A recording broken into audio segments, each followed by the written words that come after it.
Je suis ravie d'être là avec vous et je suis là aussi pour partager ma passion que j'ai vis-à-vis des animaux. Nous avons décidé d'adopter un berger australien dans notre famille. Il a tellement chamboulé tout, il en est arrivé à manger les volets en bois. Il a attaqué le placo dans la maison, on ne savait plus quoi faire. Et j'ai cherché des solutions pour remédier à cela, parce que je ne voulais surtout pas m'en séparer, parce qu'on l'aimait beaucoup. Suite à cela, j'ai fait venir une communicatrice animale qui s'est déplacée à mon domicile et qui a transmis à tout le foyer des messages importants, dont un message qui m'a vraiment touchée, parce qu'en fait, mon chien était là aussi pour ramener mon émotion de la joie. Et dans la communication, il a demandé des mangeoires à oiseaux pour me rappeler les souvenirs de ma grand-mère lorsque j'étais jeune et quand j'étais dans son jardin et que j'admirais les oiseaux. Et il était là pour me faire reconnecter à cette énergie et me rappeler le bien-être que ça me procurait quand j'étais enfant. Et suite à cela, ça m'a ouvert le cœur et j'ai cherché comment communiquer avec les animaux.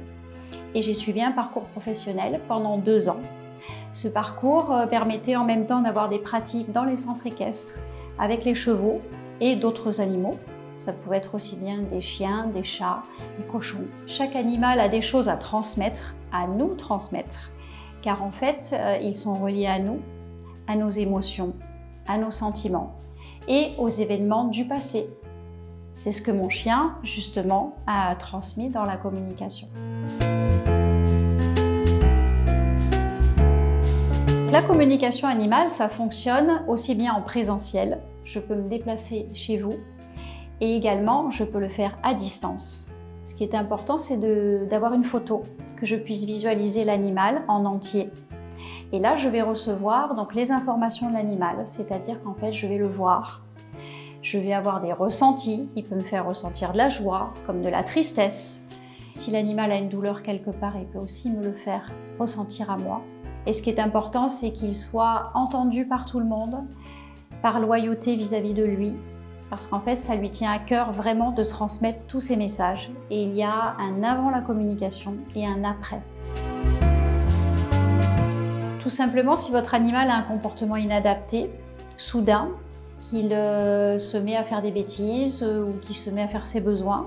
Ça peut être également pour une visite chez le vétérinaire lorsque les animaux sont en stress, pour les préparer. Ça peut être aussi un changement de vie. Imaginez que vous allez changer de travail ou ça peut arriver, une séparation, l'arrivée d'un bébé, un départ en vacances, l'arrivée d'un autre animal. Ça peut être pour différentes raisons et ça permet d'avoir des explications et de préparer également l'animal par rapport à ce changement de vie. Il n'y a jamais de hasard et chaque animal, il arrive dans un foyer parce qu'il vous a choisi. On pense qu'on le choisit, mais en fait, il vous a choisi.